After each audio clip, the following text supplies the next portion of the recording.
On the morning of September 6, 1976, a single Soviet fighter jet tore through the skies above the Sea of Japan at speeds exceeding 2,000 miles per hour, its pilot making a decision that would send shock waves through the Kremlin, expose one of the Soviet Union's most jealously guarded military secrets, and fundamentally alter the balance of Cold War air superiority. The aircraft was a MiG-25 Foxbat, at that time the fastest and most feared interceptor in the world, a machine wrapped in layers of classification so thick that even its basic capabilities were the subject of fevered speculation in Western intelligence circles. The pilot was Lieutenant Viktor Ivanovich Belenko, a 29-year-old officer of the Soviet Air Defense Forces who had spent years flying the most advanced warplane in the communist arsenal and who had now made the irreversible choice to defect to the West, taking with him not just his own life and future, but the crown jewel of Soviet aerospace engineering. The story begins not on that September morning, but years earlier, in the ideological and technological crucible of the Cold War arms race. The MiG-25 had been conceived in the early 1960s as a direct response to American strategic developments, specifically the XB-70 Valkyrie bomber program and the SR-71 Blackbird reconnaissance aircraft, both of which promised to operate at speeds and altitudes that would render existing Soviet air defenses obsolete. The Soviet leadership, still reeling from the humiliation of the U-2 incident in 1960, when Francis Gary Powers had been shot down deep inside Soviet airspace, demanded an interceptor capable of reaching Mach 3, climbing above 80,000 feet, and destroying any intruder before it could complete its mission. The Mikoyan-Gurevich Design Bureau, led by the legendary Artem Mikoyan, responded with a radical design built around two massive Tumansky R-15 turbojet engines, each capable of producing over 24,000 pounds of thrust.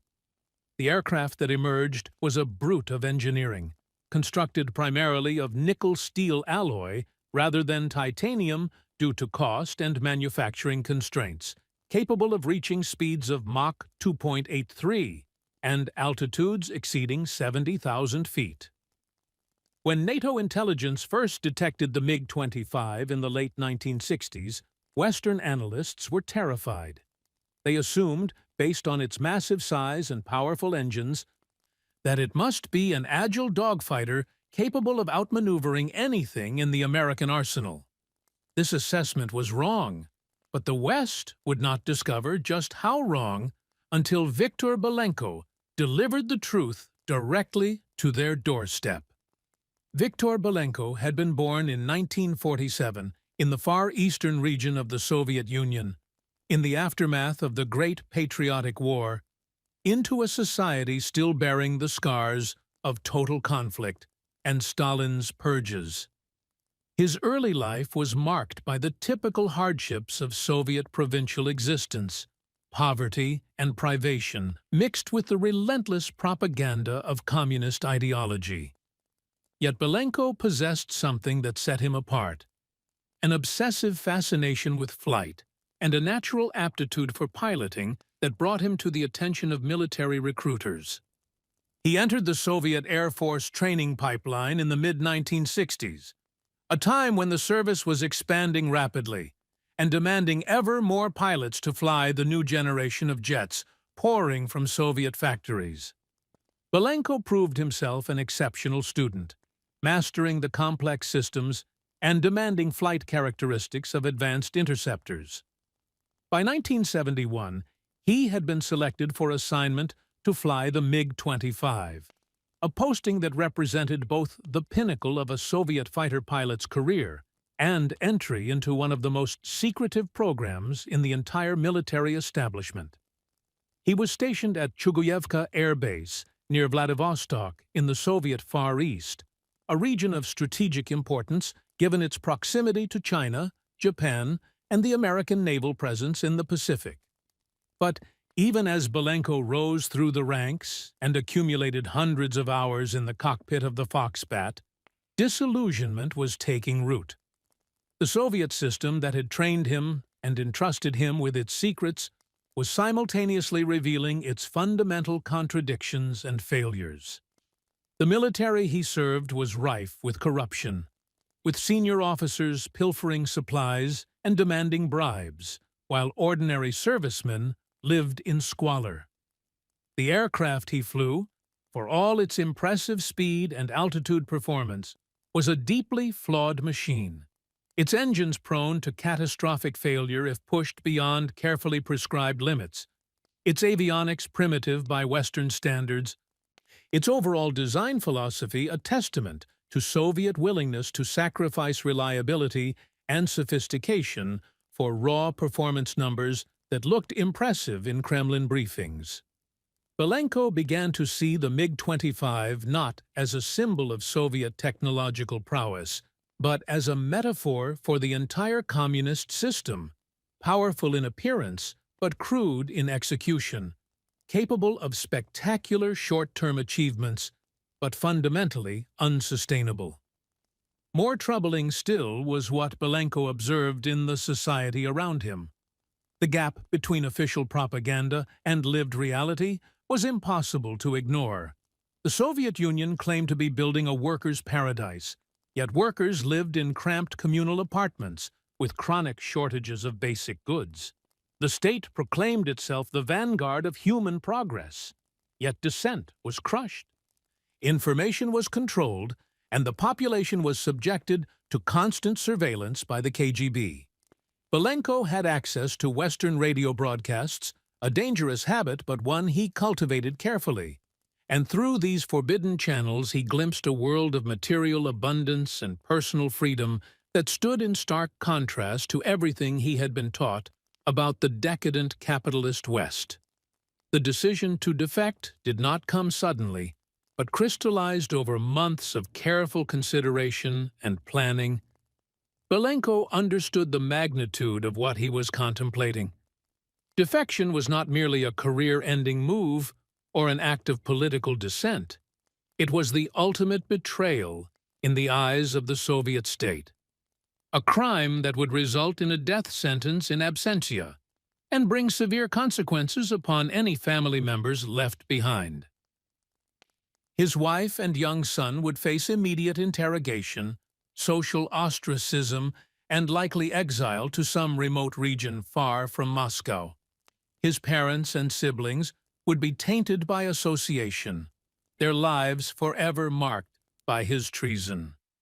Yet Belenko had concluded that remaining in the Soviet Union meant condemning himself to a life of complicity in a system he had come to despise, flying missions in defense of a regime he no longer believed in, until age or accident or political purge ended his career.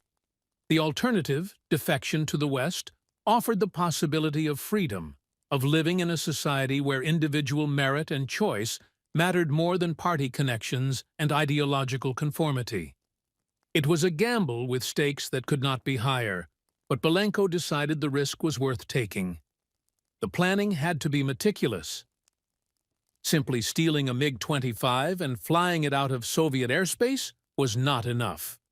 Belenko needed to reach a location where he could land safely and request asylum before Soviet air defenses could shoot him down or force him to crash. Japan was the obvious choice, close enough to reach on the fuel available in a MiG-25's tanks, yet far enough from Soviet territory to represent genuine safety once on the ground. The Japanese self-defense forces, despite constitutional restrictions on their military capabilities, maintained air bases with runways long enough to accommodate a MiG-25, and Japan's alliance with the United States meant that any defector would quickly come under American protection. Belenko studied maps, calculated fuel consumption rates, and memorized the geography of the Sea of Japan and the northern Japanese islands. He identified Hakodate Airport on the northern island of Hokkaido as his destination, a civilian facility with a runway of adequate length and proximity to the Soviet Union that would minimize flight time and fuel requirements. He could not share his plans with anyone, could not seek advice or assistance, because any leak would result in immediate arrest and the end of his hopes. The isolation was absolute, the burden of secrecy crushing, but Belenko maintained his cover, continuing to fly his assigned missions and participate in squadron activities as though nothing had changed. The opportunity came on September 6, 1976, during what was supposed to be a routine training flight.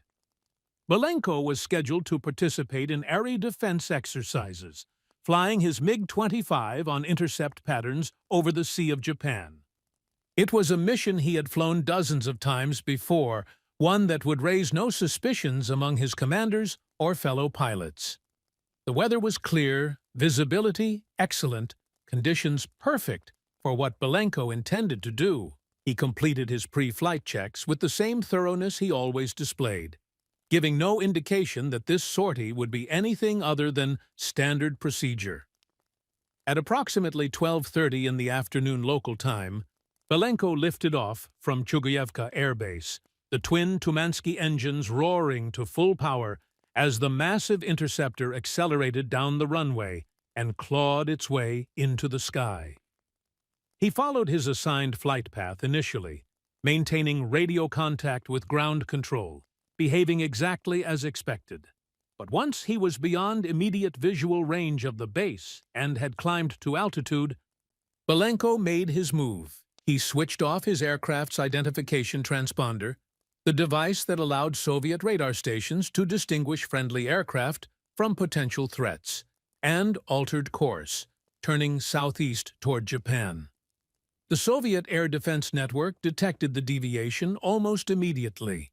Ground controllers attempted to contact Belenko by radio, demanding that he explain his course change and return to his assigned patrol area. He did not respond. Within minutes, alarm bells were ringing throughout the Far Eastern Military District Command structure. A MiG-25, one of the most classified aircraft in the entire Soviet arsenal, had gone rogue, and its pilot was not responding to orders. Senior officers were roused from their offices. Emergency protocols were activated, and a frantic effort began to determine what was happening and how to stop it. The initial assumption was mechanical failure or pilot incapacitation, but as Belenko continued on his southeasterly heading and ignored repeated radio calls, a more disturbing possibility emerged. The pilot was defecting, and he was taking the MiG-25 with him. The response was swift and brutal. Additional fighters were scrambled with orders to intercept Belenko and force him to land, or if that proved impossible, to shoot him down before he could reach foreign territory. Surface-to-air missile batteries were placed on high alert. The Soviet Pacific Fleet was notified and ordered to track the rogue aircraft. But the MiG-25's speed and altitude gave Belenko a crucial advantage. He pushed the throttles forward, accelerating to supersonic speed, climbing above 50,000 feet, opening the distance between himself and any pursuers. The Soviet fighters scrambled to intercept him were flying older models, MiG-21S and Su-15S, aircraft incapable of matching the Fox-Bat's performance. They could not catch him, could not climb high enough or fly fast enough to close the gap. The surface-to-air missiles had limited range and were hampered by the same performance constraints. Belenko was pulling away, and there was nothing the Soviet military could do to stop him. As he crossed out of Soviet airspace and over international waters, Belenko faced a new challenge. He needed to navigate to Hakodate with precision because fuel was limited and any deviation from the optimal course could leave him unable to reach his destination. The MiG-25 was not equipped with sophisticated navigation aids. Soviet doctrine assumed that interceptors would operate under close ground control, with radar stations providing course guidance. Belenko was on his own. navigating by compass and dead reckoning, using his knowledge of geography and his pilot's instincts to stay on course. He descended as he approached Japanese airspace, reducing speed to conserve fuel, aware that Japanese air defense radars would be tracking him and that fighters might be scrambled to intercept. At approximately 1330, Belenko crossed into Japanese airspace without authorization, a violation of sovereignty that would have been an act of war under different circumstances. Japanese Self-Defense Force radar operators watched in confusion as the unidentified aircraft, clearly Soviet in origin based on its speed and flight profile, penetrated their airspace and continued inland. F-4 Phantom fighters were scrambled from Chitose Air Base, but by the time they were airborne and vectored toward the intruder, Belenko was already beginning his approach to Hakodate. What happened next became the stuff of Cold War legend. Belenko, low on fuel and unfamiliar with the layout of Hakodate Airport, made a direct approach to the runway without contacting the control tower or requesting permission to land. Civilian air traffic controllers watched in astonishment as a massive Soviet fighter jet, its landing gear extended, descended toward the runway at high speed. There was no time to clear the airspace or alert emergency services. Belenko was coming in whether they were ready or not. He touched down hard, the MiG-25's tires screeching against the concrete, and immediately applied maximum braking. The runway at Hakodate was adequate for civilian airliners, but shorter than the military runways the MiG-25 was designed to use, and Belenko had to fight to bring the massive aircraft to a stop before running out of pavement. He succeeded, but only barely, the jet coming to rest with less than 100 meters of runway remaining. Belenko shut down the engines, popped the canopy, and climbed out of the cockpit, his flight suit soaked with sweat, his hands trembling from adrenaline and exhaustion. He was met by bewildered airport personnel who had no idea what to make of the Soviet fighter jet that had just landed without warning. Belenko spoke no Japanese, but he managed to convey through gestures and his few words of English that he was defecting and requesting asylum. Within minutes, Japanese police and military personnel arrived on the scene, securing the aircraft and taking Belenko into custody, not as a criminal, but as a defector whose presence on Japanese soil had just created an international incident of the first magnitude. The Soviet response was immediate and furious. Within hours of Belenko's landing, the Soviet embassy in Tokyo was demanding the immediate return of both the pilot and the aircraft, claiming that Belenko had suffered a mental breakdown and that the MiG-25 was Soviet state property that had been illegally removed from Soviet territory. The Japanese government, caught off guard by the defection and aware of the diplomatic minefield it had stumbled into, responded cautiously. Belenko was taken to a secure location and interviewed by Japanese intelligence officers who quickly determined that his defection was genuine and voluntary. The MiG-25 was placed under heavy guard at Hakodate Airport, while Japanese and American officials debated what to do with it. The United States, which maintained a security treaty with Japan and had extensive intelligence-sharing arrangements with the Japanese government, immediately expressed intense interest in examining the aircraft.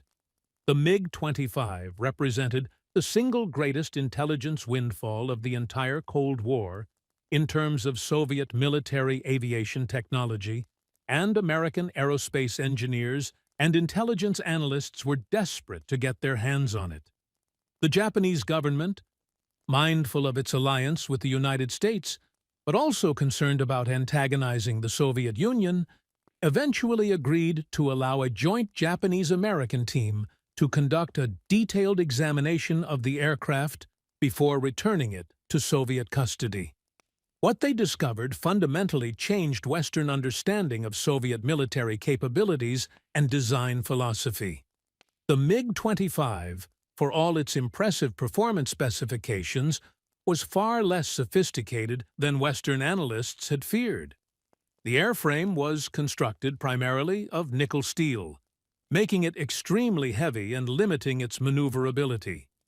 The engines, while powerful, were inefficient fuel hogs that required overhaul after only a few dozen hours of operation and were prone to self-destruction if operated at maximum power for more than a few minutes.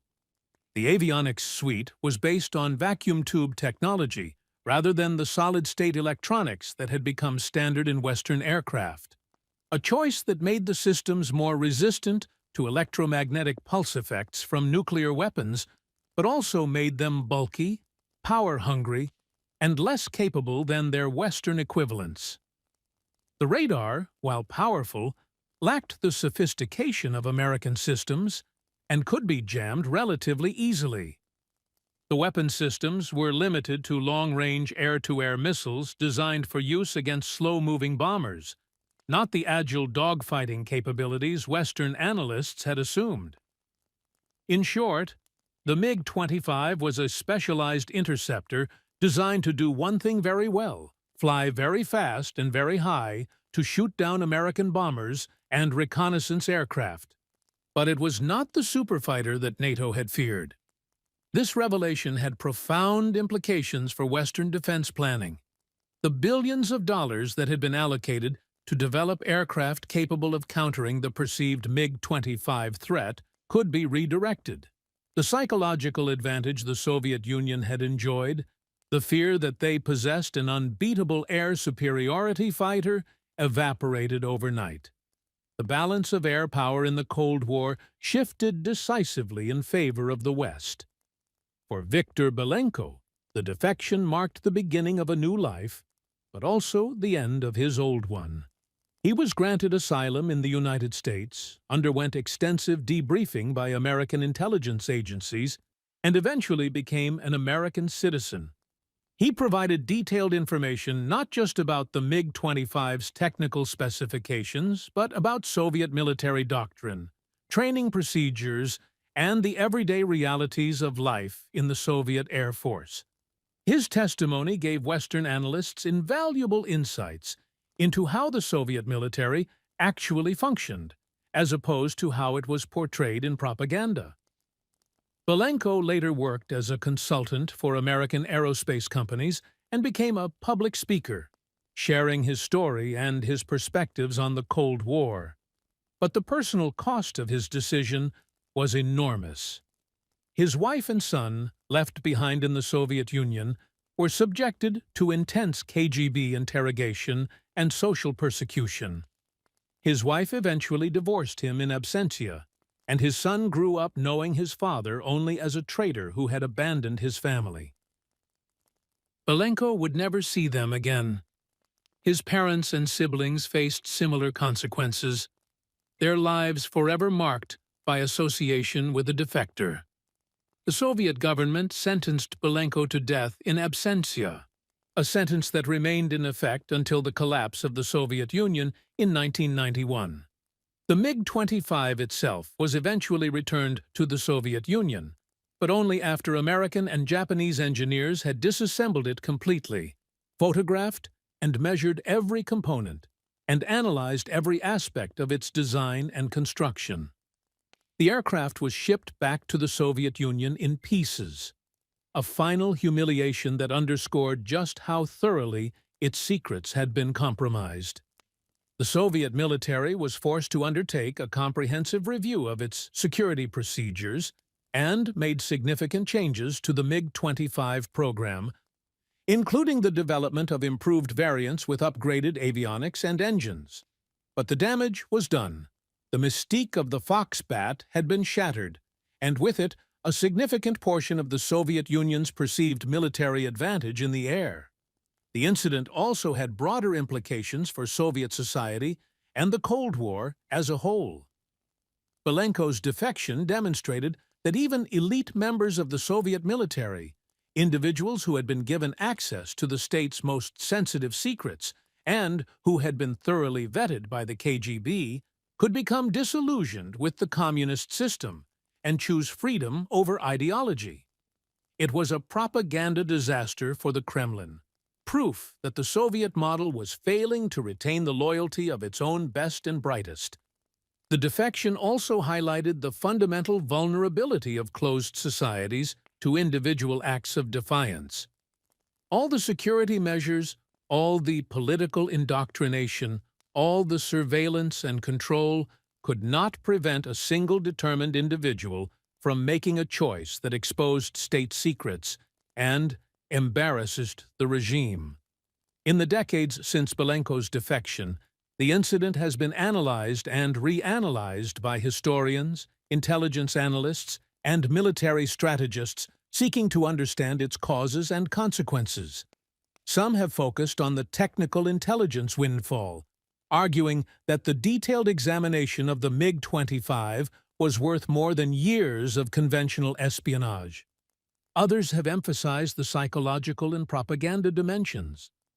The way in which the defection undermined Soviet prestige and demonstrated the appeal of Western values even to those who had been raised entirely within the communist system.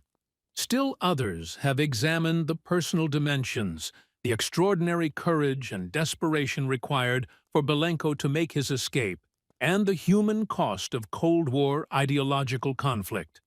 What is clear is that the defection of Viktor Belenko and his MiG-25 represented a turning point, a moment when the balance of information and perception in the Cold War shifted decisively. The Soviet Union's military capabilities, once shrouded in secrecy and assumed to be formidable, were revealed to be less impressive than feared, built on brute force and outdated technology rather than sophisticated engineering and innovation. The communist system's ability to command absolute loyalty from its elite was shown to be illusory, dependent on coercion and ignorance rather than genuine conviction. The legacy of that September day in 1976 extends far beyond the immediate intelligence gains or diplomatic embarrassments. It stands as a reminder of the power of individual agency even within totalitarian systems, the capacity of a single person to alter the course of history through an act of defiance. It illustrates the fundamental weakness of societies built on lies and coercion. Systems that must expend enormous resources on surveillance and control precisely because they cannot inspire genuine loyalty or trust. And it demonstrates the enduring appeal of freedom and openness, values that proved powerful enough to motivate a young Soviet pilot to risk everything, to abandon family and homeland, to steal one of his country's most prized possessions and deliver it to the enemy, all in pursuit of a life lived on his own terms. The MiG-25 that Viktor Belenko flew to Japan is long since retired, a museum piece representing a bygone era of Cold War confrontation. But the questions his defection raised about loyalty, freedom, technological competition, and the nature of closed versus open societies remain relevant today, as new authoritarian powers emerge and old tensions resurface in different forms. The story of the Soviet pilot who stole a MiG-25 is not just a Cold War curiosity, but an enduring lesson about the choices individuals make when confronted with systems that demand absolute obedience, and about the consequences those choices can have for the great power struggles that shape our world.